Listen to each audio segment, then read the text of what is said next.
습니다. 환영합니다. 예, 오늘 제가 사무엘상 20장에 있는 내용으로 함께 말씀을 나누려고 합니다. 20장의 내용은 다윗과 요나단이 이제 언약을 맺는 그런 내용입니다. 사무엘상이 31장으로 되어 있습니다. 31장까지 있는데 되게 외우기 쉽게 되어 있어요. 첫 번째 10장은 사무엘이 주인공입니다. 그래서 사사가 된 과정이 나오고, 두 번째 10장은 누구 주인공인가 하면은 사울 왕이 주인공입니다.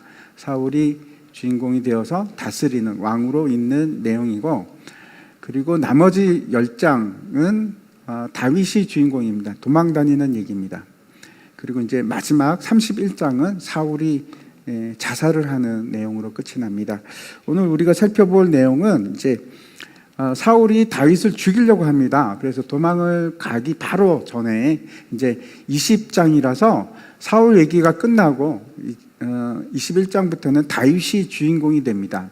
그 전환하는 곳인데 이제 사울이 죽이려고 하니까 마지막으로 이제 도망가기 전에 요나단에게 부탁을 합니다. 사울의 아들 요나단에게 사울 왕의 상태가 어떤지, 만약에 내가 그 만찬에 참석하지 않았는데도 불구하고 괜찮으면, 그냥 아무 얘기가 없으면 나를 죽이려고 하지 않을 것이라고 생각하고, 만약에 나 때문에 화가 났다, 나를 엄청 나 때문에 내가 없어서 화가 나면 나를 죽이려고 할 겁니다 하는 이제 얘기를 합니다.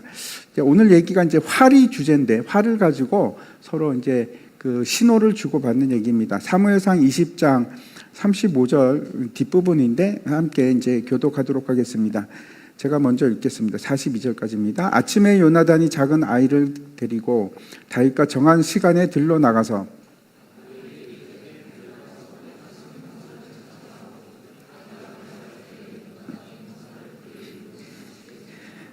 아이가 요나단이 쏜 화살 있는 곳에 이를 즈음에 요나단이 아이 뒤에서 외쳐 이르되 화살이 내 앞쪽에 있지 아니하냐 하고,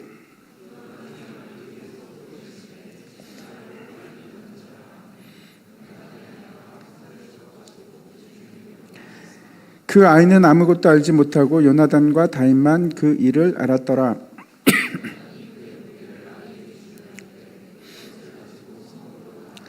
아이가 가매 다윗이 곧 바위 남쪽에서 일어나서 땅에 엎드려 3번 절한 후에 서로 입 맞추고 같이 울되 다윗이 더욱 심하더니 요나단이 다윗에게 이르러 평안히 가라. 우리 두 사람이 여호와 이름으로 맹세하여 이르기를 여호와께서 영원히 나와 너 사이에 계시고 내 자손과 내 자손 사이에 계시리라 하였느니라 하니 다윗은 일어나 떠나고 요나단은 성읍으로 들어가니라. 아멘. 우리가 이제 살아가면서 많은 약속을 합니다. 약속 많이 하시죠. 언제 한번 같이 밥 먹자 이렇게 하고, 그 다음에 먹지도 않고 그런 약속도 하고, 이제 여러분 이제 좀 이따 결혼하실 거잖아요. 결혼은 서약입니다. 결혼한다는 것은 약속을 하는 거거든요. 변하지 않는 약속을 하는데, 인생에서 정말 몇 번 안 되는 진짜 중요한 약속이기도 하고 맹세이기도 하고 그런 약속을 합니다. 우리 삶이 약속으로 시작되는 일이 굉장히 많고 약속 속에서 우리가 살아갑니다. 여러분 한번 생각해 보십시오. 학교에 갈 때, 회사에 갈 때 몇 시까지 오십시오, 약속이잖아요. 그래서 여러분이 약속을 지키러 갑니다. 가서 하는 일도 그렇고 역할도 그렇고 다 약속입니다. 무슨 일을 하고 어떤 수업을 듣고 그거 다 약속이지 않습니까? 부모하고 자녀의 사이에도 이제 약속이 있습니다. 암묵적인 약속이죠. 그리고 사회 속에서도 이제 약속들이 있는데, 신호등을 지키고 또 차선을 지키고 이런 거 다 약속이지 않습니까? 계약이고 약속입니다. 지금 오늘 우리가 사부 예배 드리는데 이것도 약속이죠. 2시부터 시작합니다. 약속을 했고, 모여서 뭘 할 거냐, 예배 드립니다, 이렇게 약속을 하고 지금 함께 있는 거지 않습니까? 좀 더 그런데 넓게 생각하면 아리스토텔레스를 비롯해서 장자크 루소, 여러분 아십니까? 그런 사람들이 사회 계약론이라는 걸 이제 얘기를 많이 했거든요. 이런 얘기입니다. 부모와 자식 사이에도 암묵적인 이제 계약이 있는 거죠. 자녀는 부모에게 어떻게 해야 됩니까? 순종해야죠. 공경하고 순종해야 됩니다. 부모는 어떤 계약 조건인가 하면 자녀를 길러야 하고 돌봐야 되고 그런 의무가 있습니다. 남편과 아내에게도 있고 그다음에 사회에서도 그렇습니다. 서로 지켜야 할 약속이 있는데 그 약속이 잘 지켜지면 아름다운 사회가 되고 안 지키면 문제가 심각하죠. 그래서 모든 게 다 약속입니다. 버스를 탈 때도 약속이고 여러분 이제 서로 얘기할 때 사실은 약속 속에서 하는 겁니다. 말을 하는데 내가 누군지 너가 유가 뭔지 이런 거 서로 다 계약이 되어 있잖아요. 암묵적인 약속 있잖아요. 나 그러면 이게 딱 정해져 있잖아요. 약속 때문에 그렇습니다.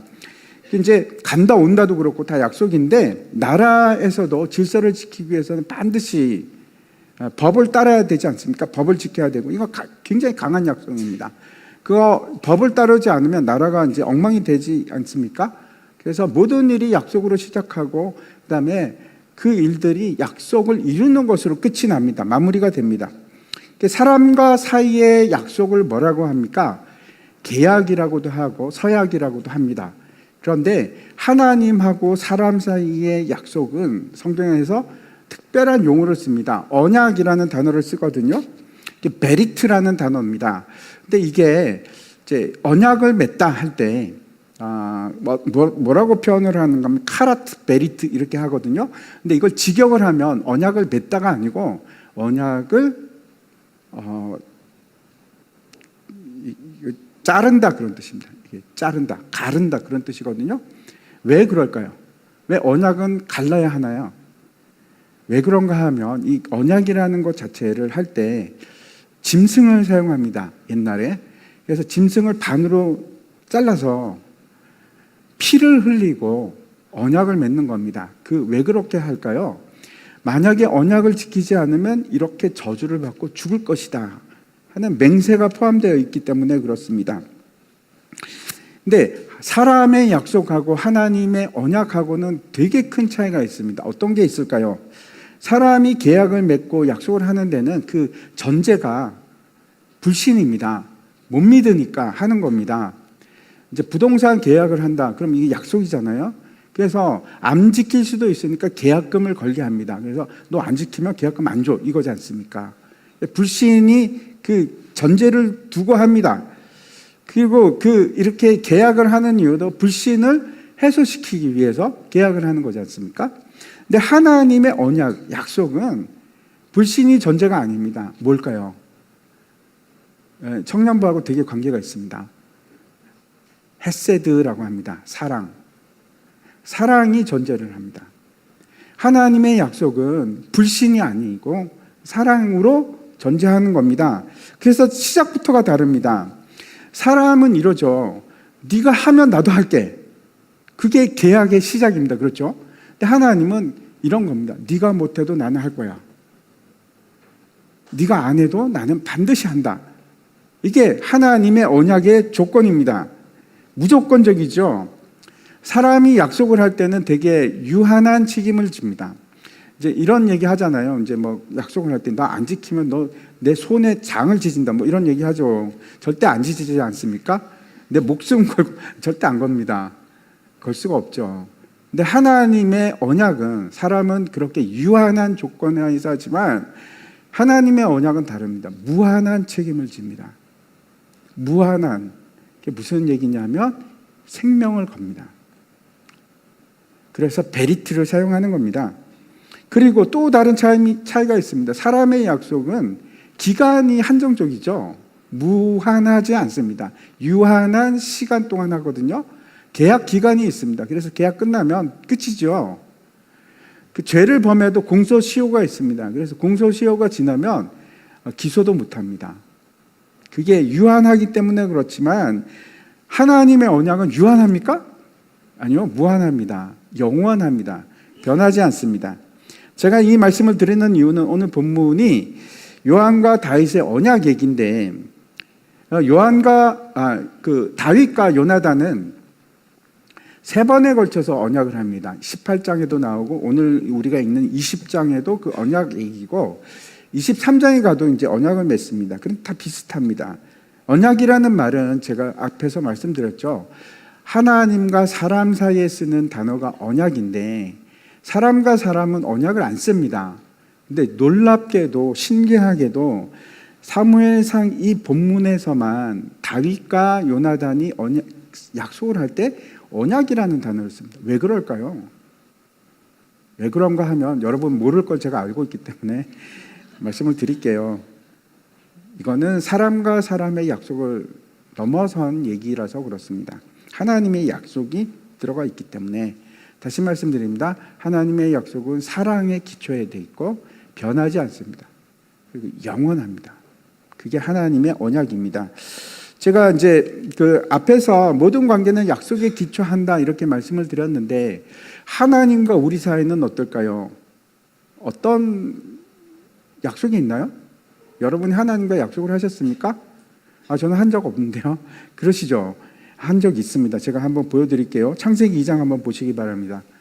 창세기 2장 보면 16절입니다. 여호와 하나님이 그 사람에게 명하여 이르되 동산 각종 나무 열매는 내가 임의로 먹되 선악을 알게 하는 나무 열매는 먹지 말라. 내가 먹는 날에는 반드시 죽으리라 하시니라. 우리가 잘 아는 선악과 관한 그 하나님의 명령입니다. 선악을 알게 하는 나무의 열매를 먹으면 너 죽을 거야. 언약입니다. 명령, 순종에 관한 언약입니다. 아담의 이 첫 번째 언약인데 이걸 지킵니까 아담이? 아니요, 못 지킵니다. 실패합니다. 그래서 모든 인류는 죽을 수밖에 없는 겁니다. 그랬더니 이제 여러분이 이런 생각하시죠. 아니 저는 무슨 말씀이세요 목사님? 저는 이런 언약 한 적이 없어요 하나님하고. 한 적이 있습니다. 왜 그런가 하면 아담은 우리의 조상이기도 하고 우리의 대표입니다. 인류의 대표입니다. 예를 들어서 이런 겁니다. 대통령이 다른 나라하고 조약을 했습니다. 그러면 우리는 그 조약을 지켜야 됩니까? 안 지켜야 됩니까? 지켜야 됩니다. 왜? 그가 대표를 한 거라서. 예를 들어서 우리나라 이제 축구 대표팀이 있습니다. 그런데 이제 축구 대표팀이 브라질하고 경기를 해서 졌어요. 그러면 누가 진 겁니까? 내가 진 겁니다. 우리나라가 진 겁니다. 대표 선수팀만 진 게 아니고 우리나라 전체가 진 겁니다. 왜? 대표성을 가져서 그렇습니다. 그래서 모든 인류는 죄에 대해서 죽을 수밖에 없습니다. 계약이 맺어졌다니까요. 아니라고 얘기하지 마세요. 저한테 따지지 말고 하나님한테 따지세요. 여러분도 이 언약을 맺은 겁니다. 언약을 맺었고 죽을 수밖에 없습니다. 이제 이런 겁니다. 여러분, 그러면 다 무조건 여러분이 죄를 범하면 죽는다는 얘기입니다. 죄를 범하면 죽게 되어 있습니다. 그런데 하나님께서 이것으로 언약을 끝내지 않으시고 한 가지 더 언약을 주셨거든요. 궁금하시죠? 그게 창세기 3장 15절입니다. 보시기 바랍니다. 내가 너로 여자와 원수가 되게 하고 내 후손도 여자의 후손과 원수가 되게 하리니 여자의 후손은 내 머리를 상하게 할 것이요 너는 그의 발꿈치를 상하게 할 것이니라 하시고, 여기서 너라는 것은 여러분이 아니고 사탄입니다. 이제 사탄을 의미하는데 하나님께서 여자의 후손으로 사탄의 머리를 밟겠대요. 승리할 것을 얘기하는 겁니다. 결국 승리하고 구원할 것이다. 누구를 통해서? 여자의 후손이 누굴까요? 예수님을 통해서. 그래서 다시 한번 말씀드립니다. 하나님께서 여러분하고 저하고 똑같이 계약을 맺으셨는데 두 가지 계약을 맺으신 겁니다. 하나는 이제 처음에 생육하고 번성하여 땅에 충만하라, 땅을 정복하라, 모든 생물을 다스리라. 복이거든요. 그 복을 주셨을 뿐만 아니고 네가 만약에 하나님 명령에 불순종하면 어떻게 된다고요? 죽습니다. 그 여러분이 하나님과 맺은 언약 첫 번째고, 두 번째는 그거와 그럼에도 불구하고 죽을 수밖에 없는 우리들이지만 예수 그리스도를 통해서 반드시 너를 구원하겠다는 약속입니다. 두 가지 약속을 주신 겁니다. 언약을 하신 겁니다. 근데 이 두 가지 언약이 성경 내내 계속됩니다. 노아 홍수 기억나시죠? 하나님이 다 쓸어버립니다. 왜? 세상이 다 죄악되어서.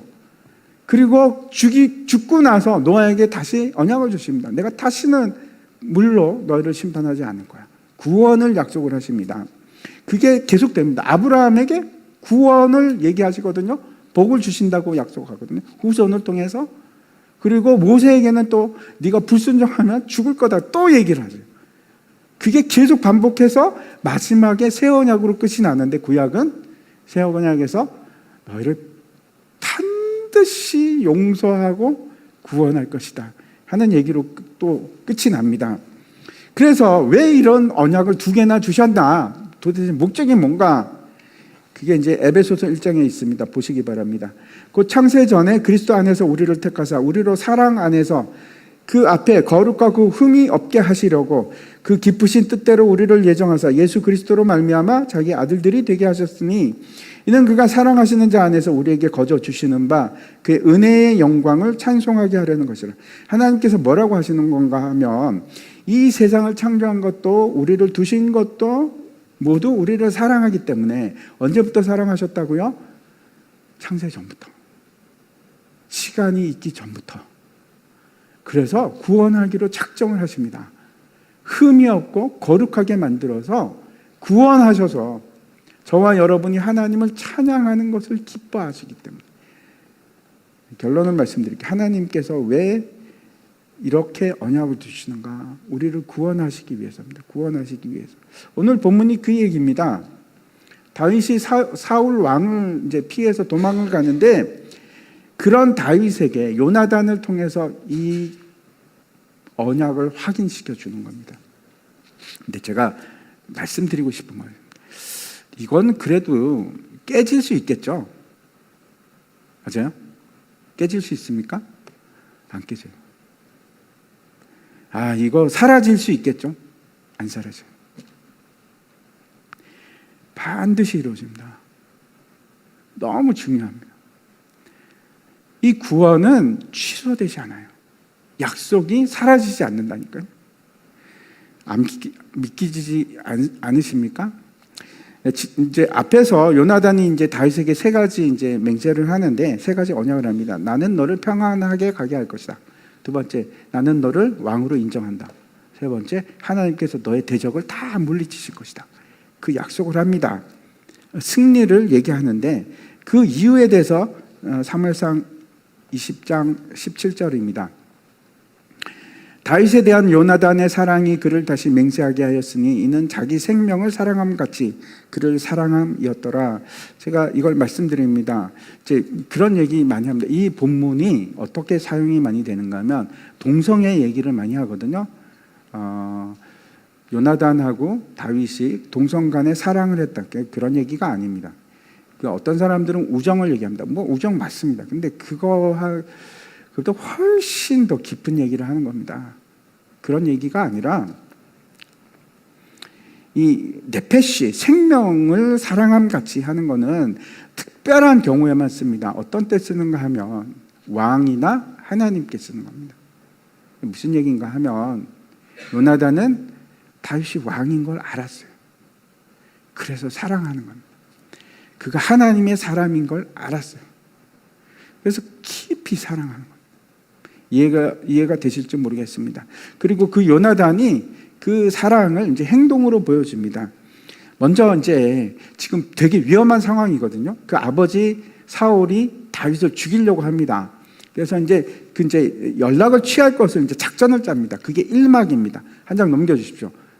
보면 이제 작전을 짜는데 어떤 작전인가 하면, 다윗이 제안하기를 이런 겁니다. 월삭이 이제 월초입니다. 초하루, 이틀, 3일 이런 걸 얘기하는데, 그때 만찬이 있는데 만약에 너의 아버지가 나를 찾으면, 그래서 화가 나면 그건 나를 죽이려고 그러는 거야. 근데 화를 내지 않으면 괜찮은 거야. 그걸 나한테 좀 알려줘. 그래서 이제 그걸 알려줘야 되는 겁니다. 어떻게 알려주는가 하면 화를 사용합니다. 이제 너는 여기 저 바위 뒤에, 에셀이라는 바위 뒤에 숨어 있어. 내가 너를 향해서 화살을 쏠 거야. 근데 아이가 그 화살을 가지러 가는데, 그러니까 이런 겁니다. 잘 보십시오. 여기 다윗이 있고 여기 요나단이 화살을 쏘는 거예요. 근데 그 사이에 아이가 막 달려가고 있어요. 근데 요나단이 이렇게 얘기하는 겁니다. 아이보다 화살이 앞으로 가면 그럼 너는 도망가야 된다. 사울이 널 죽이려고 하는다. 그런데 만약에 아이보다 화살이 뒤쪽에 떨어지면 그거는 괜찮다는 표시야. 돌아와. 이렇게 작전을 짭니다. 그러면서 23절에 이렇게 얘기합니다. 너와 내가 말한 이 일에 대하여는 여호와께서 너와 나 사이에 영원토록 계시니라 하니라. 이게 오늘 설교 제목입니다. 여호와께서 너와 나 사이에 영원토록 계신다 하는 얘기인데 이게 무슨 뜻일까요? 이게 어떤 뜻일까? 우리의 약속은 너와 다윗과 요나단 사이에만 약속이 아니고 그 사이에 누가 있다고요? 하나님이 계신다. 근데 이게 무슨 뜻인가 하면 하나님이 증인이다. 이것도 맞습니다. 그런데 그걸 넘어서서 이거는 하나님의 언약이야 하는 얘기를 하는 겁니다. 분명히 지금 약속을 하는 사람은 요나단인데 이 약속은 나만의 약속이 아니고 하나님께서 너에게 주시는 약속이야, 언약이야. 그 얘기를 하는 겁니다. 여기까지가 1막입니다. 3막까지 되어 있거든요. 3막까지 여러분 잘 참으시고 졸리더라도 잘 들으시기 바랍니다. 장면이 바뀌어서 이제 2막입니다. 2막은 만찬의 자리입니다. 드디어 월삭이 돼서 월 초하루가 돼서 이제 식사를 만찬을 하는 겁니다. 왕과 신하들이 다 모여서 왕은 지금 뒤에 이제 벽을 등에 지고 앞을 바라보는데 신하들이 누구 왔나 이렇게 보는 겁니다. 다윗이 없습니다. 이게 지금 굉장히 긴장된 순간입니다. 다윗이 없어. 당연히 있어야 될 자리가 빈자리인 겁니다. 그 첫날은 이제 빈자리를 보고 사울이 아무 말도 안 합니다. 그래, 무슨 사건이 있었나 보다. 이 사건이라는 거는 이런 건데 부정을 타서 시체를 만지거나 아니면은 부정한 짐승을 만지거나 그러면 부정입니다. 부정한 겁니다. 그러면 사람들하고 만나면 안 되거든요. 그래서 이제 그래서 안 왔나 하는 겁니다. 이게 이제 몇 가지 의미가 있는데 이거는 그럼 이 만찬은 무슨 뜻일까요? 예, 종교적 행사인 겁니다. 근데 이 종교적 행사와 관계가 있는데 잘 이해가 안 되는 게 있습니다. 그 앞에서 사울이 다윗을 그렇게 죽이려고 했는데 아니 또 온다고? 다윗이 오는 게 맞다고 생각을 하는 건가? 이상하죠. 잘 이해가 안 됩니다. 아마도 그 앞에서 성령을 받은 일이 있었거든요. 사울이 뭐 난리가 납니다. 이제 성령 갑자기 죽이러 갔다가 성령이 임해갖고 거짓 선지자 발람처럼 막 어쩌면 다윗을 막 저주를 해야 되는데 축복을 하고 막 난리가 났는지도 모르겠습니다. 그래서 그런가? 성령 때문에 그런가? 아니면 이 사람이 진짜 미쳐가지고 지금 앞뒤 구별을 못하는가? 무슨 시츄에이션인지 잘 모르겠습니다. 아무튼 둘째 날이 됐습니다. 첫째 날은 그렇게 넘어가고 둘째 날이 됐는데 여전히 없는 겁니다. 다윗이 없습니다. 그래서 사울이 요나단에게 묻습니다. 어떻게 된 거냐? 이새의 아들 다윗 왜 없지? 왜 식사 자리에 안 왔지? 이렇게 묻는 겁니다. 그랬더니 이제 요나단이 다윗과 그 계획을 세웠던 그 작전대로 핑계를 댑니다. 지금 다윗이 고향 베들레헴에 갔습니다. 여러분 다윗이 고향 베들레헴인 거 아시죠? 예수님하고 똑같습니다. 왜? 예수님의 조상이라서 그렇습니다. 아무튼 다윗이 베들레헴에 가서 가족 모임이라서 거기 가야 된답니다. 그래서 제가 허락을 해줬습니다. 이렇게 핑계를 댑니다. 그랬더니 어떻게 됐을까요? 사울이 화를 냅니다. 보시기 바랍니다. 30절과 31절입니다. 사울이 요나단에게 화를 내며 그에게 이르되 폐역 무도한 계집의 소생아 네가 이새의 아들을 택한 것이 내 수치와 내 어미의 벌거벗은 수치됨을 내가 어찌 알지 못하랴. 이새의 아들이 땅에 사는 동안은 너와 내 나라가 든든히 서지 못하리라. 그런즉 이제 사람을 보내어 그를 내게로 끌어오라. 그는 죽어야 할 자니라 한지라. 요나단에게 이렇게 험한 말을 아버지가 해도 되나? 폐역무도한 계집의 소생아. 자기 아내 얘기를 하는데 이런 식으로 얘기를 합니다. 여러분 어떻게 생각하십니까? 이게 괜찮습니까? 이런 막말을 해도 될까요? 이게 너무 끔찍하죠. 아마 아내하고 사이가 안 좋은가? 이런 생각을 합니다. 이 폐역무도한다는 것은 무슨 뜻일까요? 이거는 범죄한 사람이라는 뜻이거든요. 제가 아주 간단하게 직역을 하면 이런 겁니다. 아내가 간음해서 난 아들아. 이 뭐 끔찍한 얘기를 하죠. 네가 내 진짜 아들 맞냐? 네가 이럴 수 있냐? 네가 이새 아들 다윗의 편을 든다고? 반역자 다윗의 네가 편을 들면 너는 수치다. 네 어미의 수치다. 뭐 이런 얘기입니다. 최악의 막말을 막 하는 겁니다. 욕을 하면서. 그러면서 너 때문에 우리 나라는 망할 거야. 그 빨리 잡아와. 죽여버리겠다. 다윗 잡아. 이런 얘기입니다. 분명히 지금 종교적인 행사를 하는데 예배를 드린다고 가정해 봅시다. 여러분 속에 분노와 미움이 있습니까? 그래도 괜찮습니까? 안 될 것 같죠? 예, 지금 사울이 지금 예배를 드리는 장소인지 종교적인 행사를 드리는 곳에서 이런 식으로 반응을 보입니다. 미움과 분노가 가득 차 있습니다. 요나단이 이제 그래서 이제 욱하는 마음으로 이제 반론을 얘기합니다. 아니, 아버지, 다윗이 무슨 죽을 죄를 져서 그러십니까? 이렇게 이제 얘기를 합니다. 그랬더니 사울이 더 화가 나는 겁니다. 옆에 있는 창을 들고 자기 아들을 죽이려고 창을 던집니다. 네, 끔찍하죠.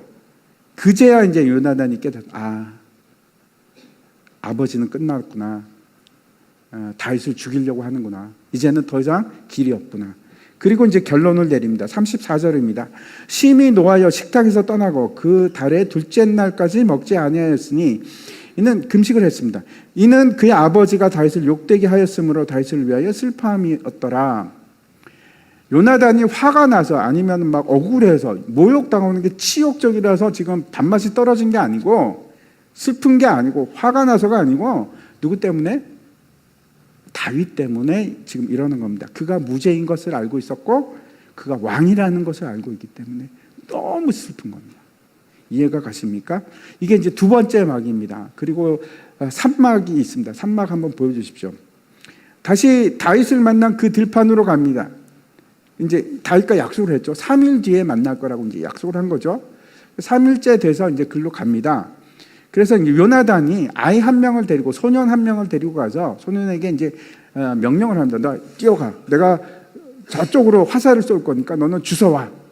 그 이제 아이가 막 뛰어갑니다. 그리고 이제 화살을 쏘는데 다윗과 아이 사이에 떨어지면 다윗이 도망가야 되는 겁니다.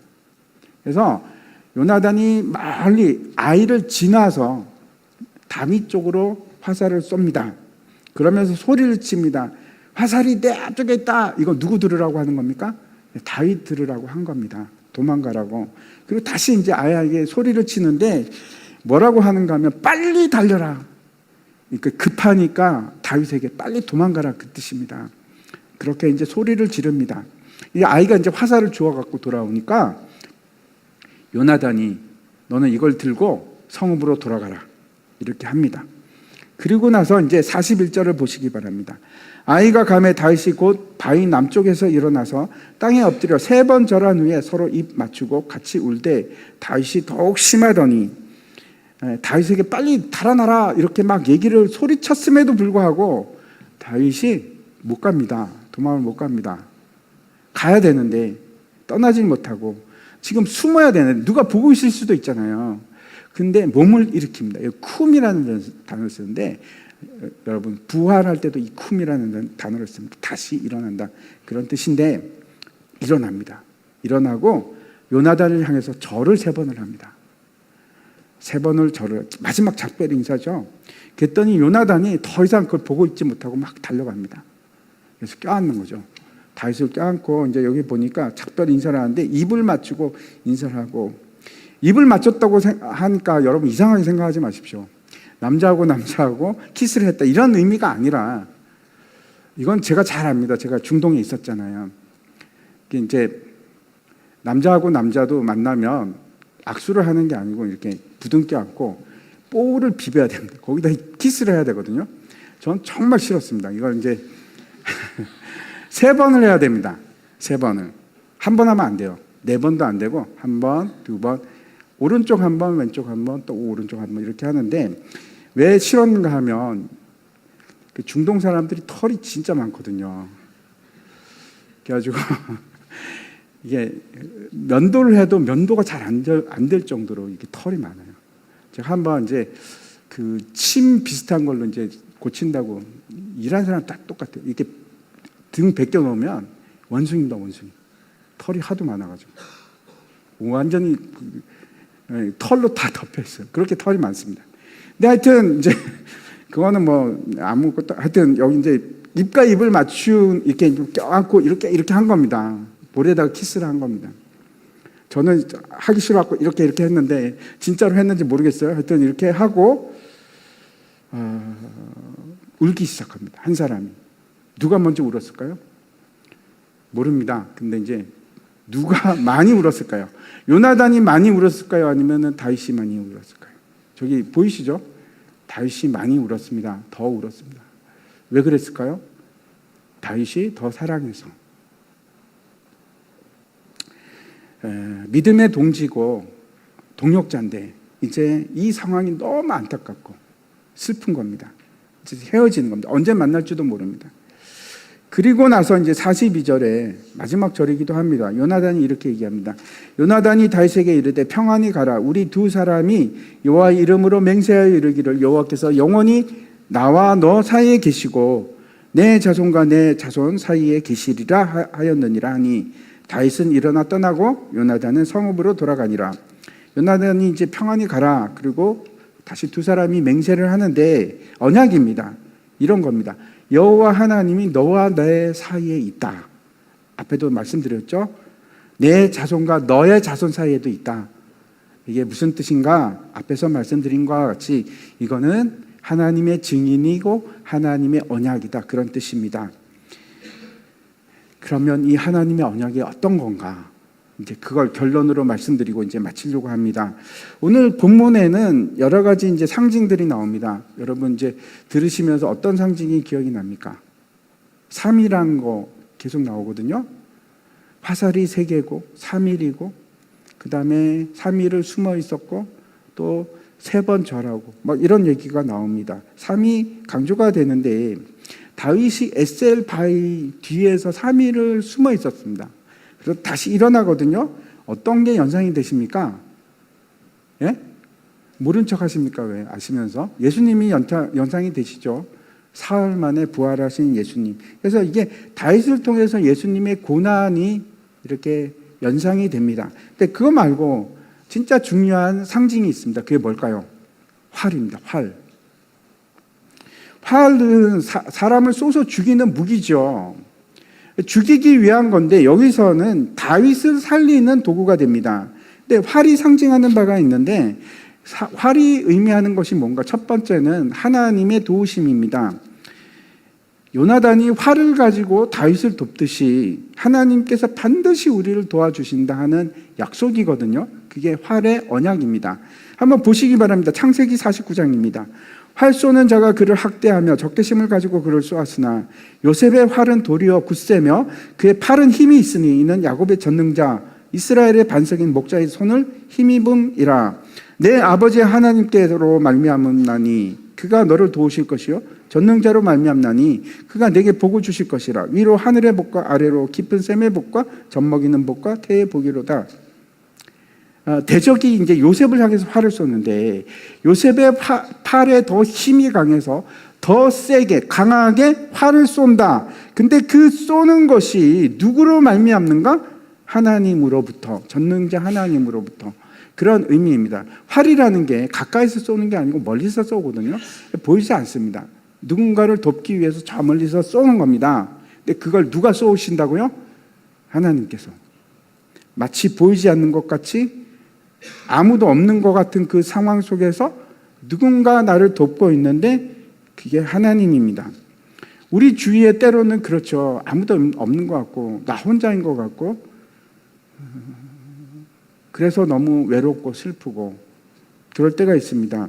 그런데 하나님이 안 계신 게 아니고 하나님이 우리를 돕지 않는 것이 아닙니다. 내가 원하는 방식이 아니라서 그렇습니다. 하나님은 우리하고 약속을 하셨다니까요. 반드시 돕겠다고. 안 믿어지시는 그런 표정인데 하나님의 이 약속은 변하지가 않습니다. 언약이라니까요. 한번 보시기 바랍니다. 이사야서 41장입니다. 이는 나 여호와 너희 하나님이 내 오른손을 붙들고 내게 이르기를 두려워하지 말라. 내가 너를 도우리라 할 것임이라. 버러지 같은 너 야곱아, 이 벌레야. 너 이스라엘 사람들아, 두려워하지 마라. 나 여호와가 말하노라. 내가 너를 도울 것이라. 내 구속자는 이스라엘의 거룩한 이이니라. 하나님의 약속이라니까요. 하나님의 약속은 변하지 않고 영원합니다. 안 믿기십니까? 하나님의 이 약속이 나하고 상관이 없다고 생각하십니까? 변하지 않는 저와 여러분을 향한 하나님의 약속입니다. 내가 너를 반드시 도와줄게. 그게 활의 언약입니다. 두 번째, 활이 상징하는 것이 있습니다. 그게 뭔가 하면 용서입니다. 아니, 활하고 용서하고 도대체 무슨 상관이 있는가? 사무엘 하 1장에 보면 활의 노래라고 하는 아주 유명한 노래가 있습니다. 애가인데 어떤 노래인가 하면 이거 다윗이 지었습니다.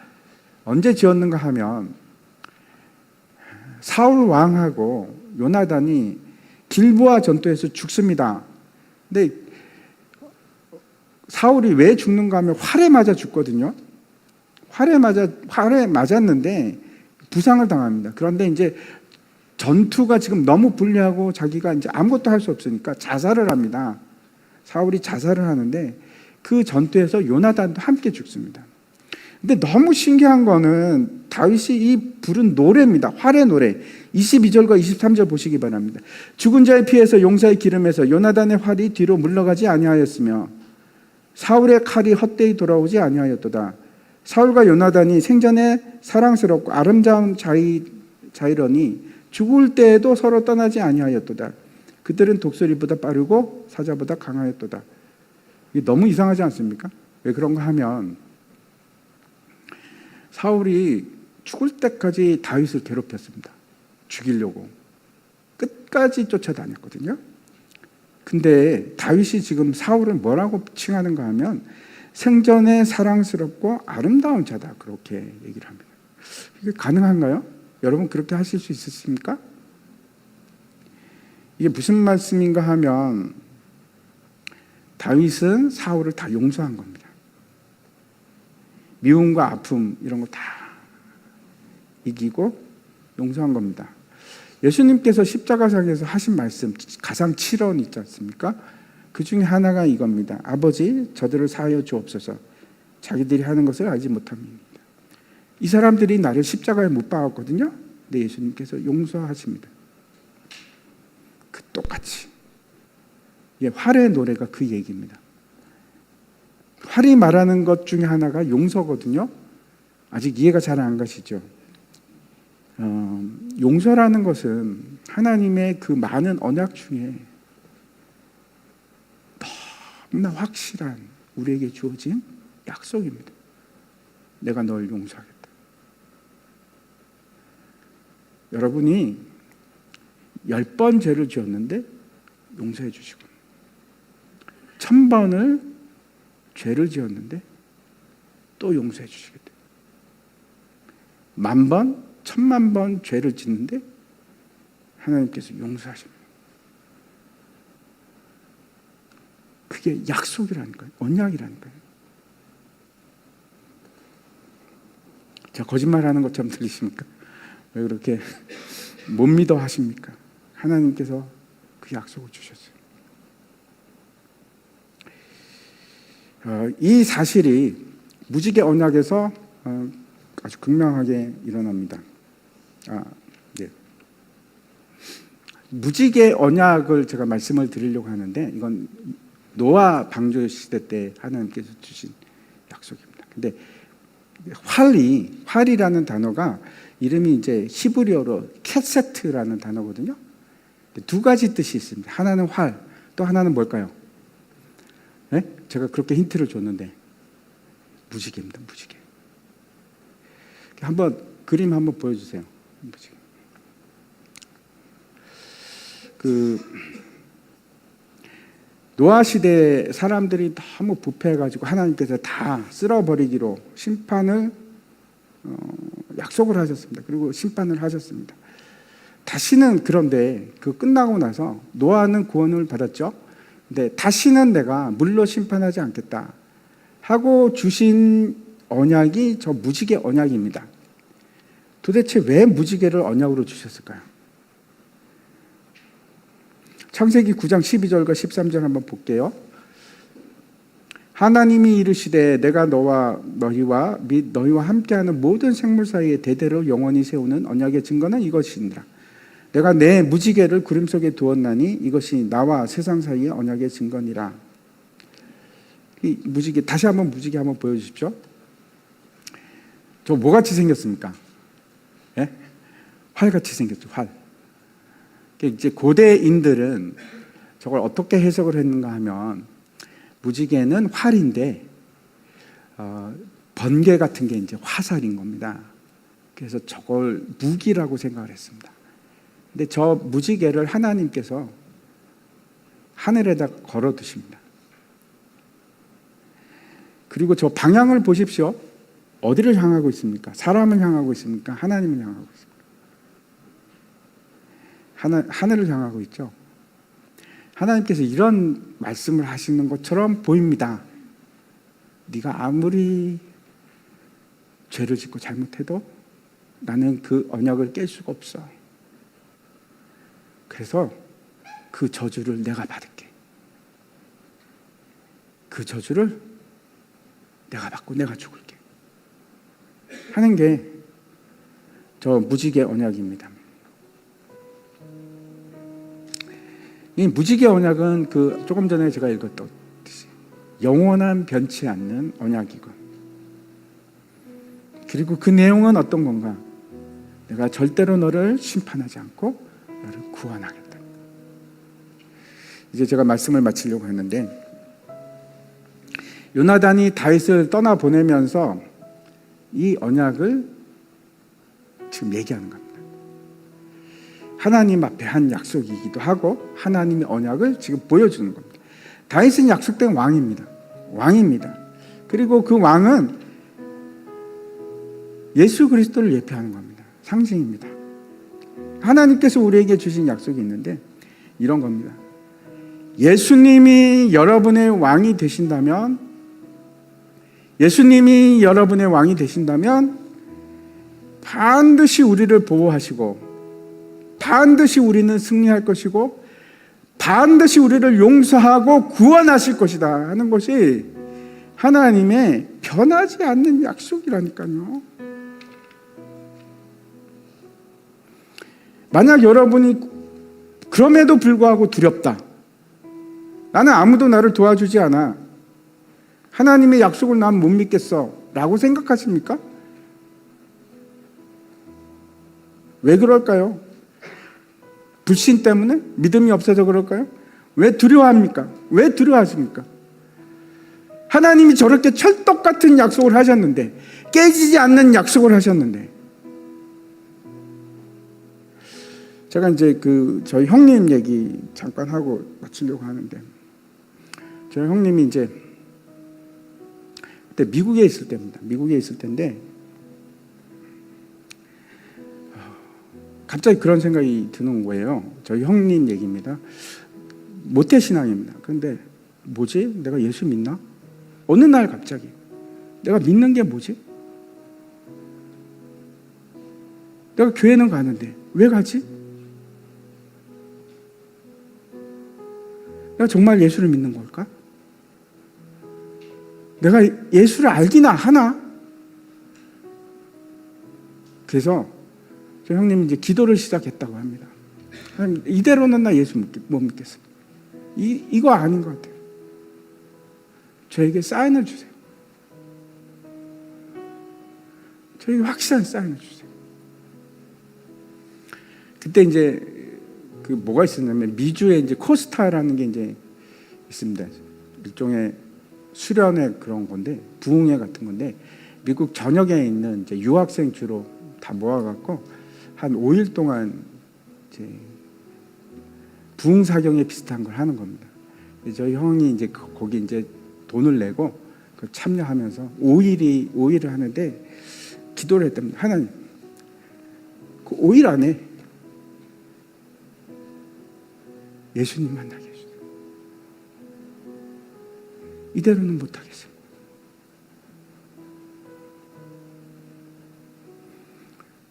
그렇게 기도를 하고 코스타를 갔습니다. 코스타를 갔는데 첫날 아무 일도 안 일어났어요.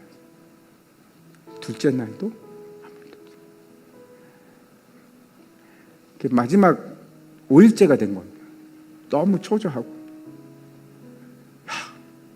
오늘도 그냥 지나가면 난 뭐지? 이래도 계속 예수를 믿어야 하나? 마지막 강사, 누군지 잘 모르겠어요. 근데 갑자기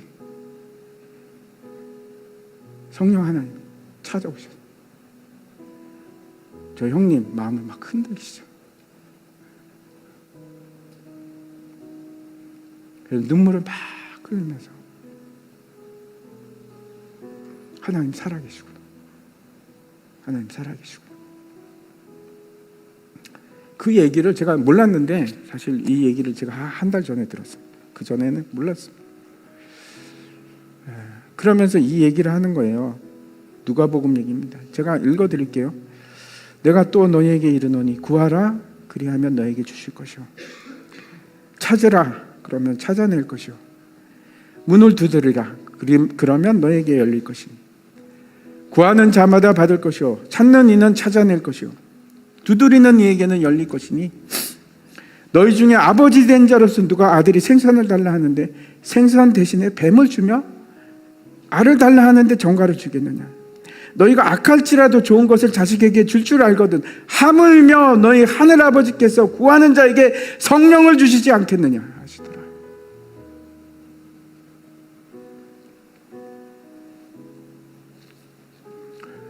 주십니다. 구하는 자에게 주십니다.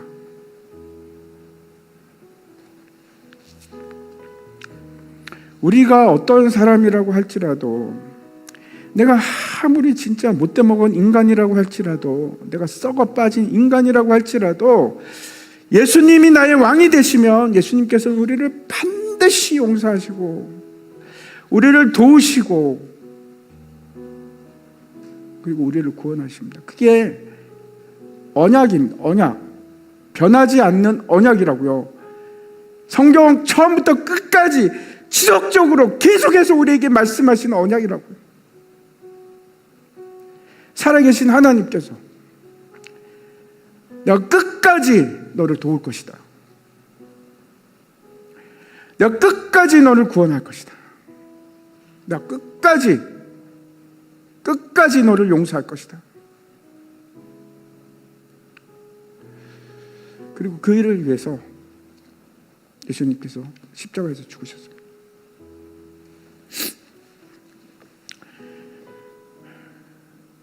그 얘기를 화를 통해서 하고 계십니다. 제가 이제 마치려고 하는데 로마서 8장 말씀 읽겠습니다. 누가 우리를 그리스도의 사랑에서 끊으려 환난이나 공고나 박해나 기근이나 적신이나 위험이나 칼이라 기록된 바 우리가 종일 주를 위하여 죽임을 당하게 되며 도살당할 양같이 여김을 받았나이다 함과 같으니라. 그러나 이 모든 일에 우리를 사랑하시는 이로 말미암아 우리가 넉넉히 이기느니라. 여러분 지금 뭐 힘들고 어렵다고 할지라도 우리에게는 예수님이 있습니다. 예수님 도움을 주십니다. 용서하시고 또 용서하시고 또 용서하시고 10,000,000번이라도 용서하시는 그분이 우리의 왕이십니다. 그분이 우리의 왕이십니다. 그 예수님 의지하시기 바랍니다. 우리 같이 찬양하겠습니다.